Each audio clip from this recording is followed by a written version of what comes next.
There are so many words in those beautiful poems. The imagery is incredible. Before I came to UBC, I was a camp minister, and I got to walk in nature every day as a job, and it was a privilege.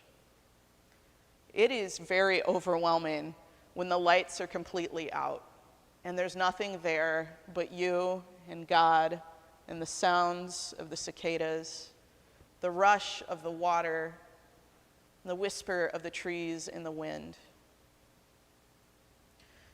Words cannot describe this marvel of creation, these little plots we are given.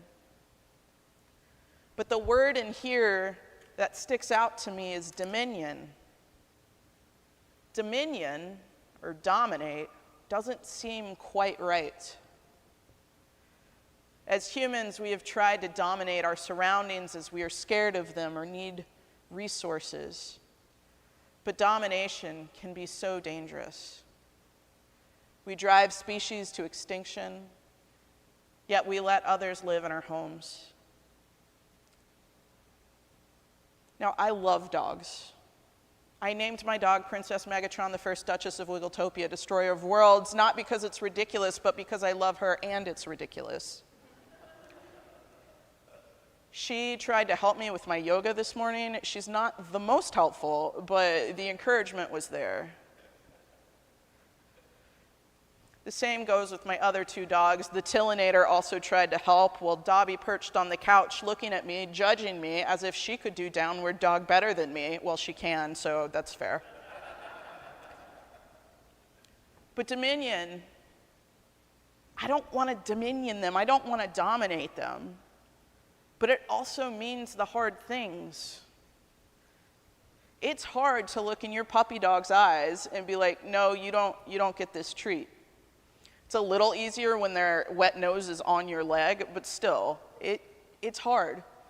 It's hard to take them to the vet and see them get shots and know that they're going to be nervous, where you feel like an awful person, but know that they're sick and they got to get better, or that heartworms is 10 times worse than a shot. Dominion means walking them when you don't want to get out of bed. Dominion means caretaking. So really, I wish the word had been caretaking. But I think dominion is there for a reason. Now, dominion has been used to justify abuse over other people, over animals, over the waters that could easily sweep us away like that.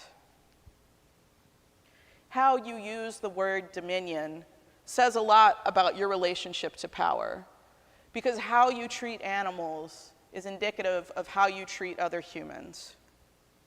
Now, I hate snakes.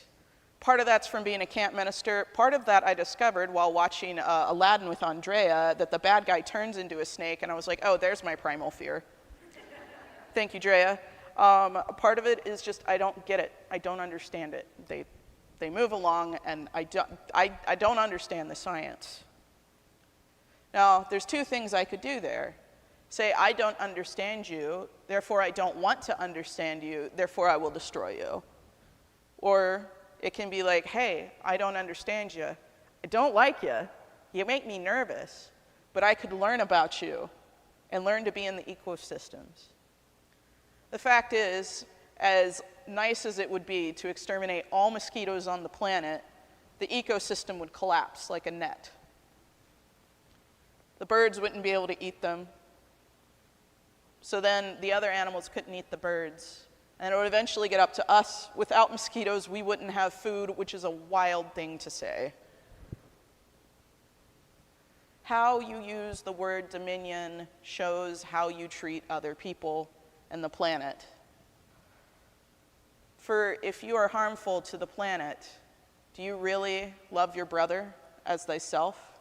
Do you love your neighbor? Part of the problem with dominion, too, is making an unequal shift of power. I am not better than my neighbor, nor am I better than the plot of land in my yard that I kind of ignore and probably shouldn't. I really need to take dominion over my yard. It's getting overgrown. That means watering, and that means pruning, but that means effort.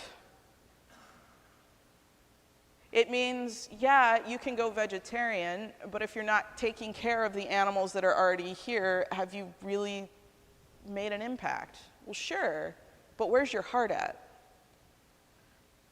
And that's why I like the creation of story of the logos and the wisdom, because it gets your head right. The wisdom God gave us lets us look at words like dominion that make us uncomfortable and see, okay, where can we apply this? So what's the real world application? Well, this came up recently at UBC. We have mineral rights that were graciously given to us. Now, most of us aren't really big fans of fracking. It doesn't do good things to the planet. And most of us don't have land that has fracking, so it's not really something we thought about, right? We can vote for policies and lobby and all of that, but if you don't own the land, what kind of change can you affect? But all of a sudden, UBC owns this land, and fracking has come up. But UBC relied on the logos, on the hokuma. We explored our options. We spoke to the people who are wise in these areas, and we're trying to find solutions. In this case, we aren't really the ones who have dominion over the mineral rights. But what we can do is advocate. We can take those riches and transform them. We can try to find solutions. But just like dominion, that means making hard choices.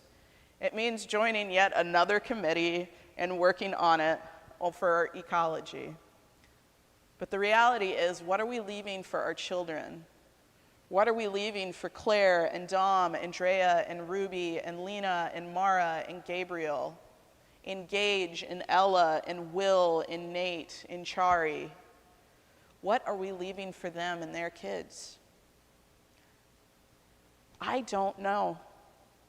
But I know what we can do, like a good Baptist, is make a committee and figure it out. UBC has been blessed beyond belief, and it hasn't always been that way. So what do we do when we find ourselves in a position of domination, of dominion with our resources? Again, I don't know. But it's up to the logos, the word, the wisdom that God gave us at the very beginning, and as a congregation to make those tough choices. And I know that UBC can, and they will, because we've done it time and time again. Amen.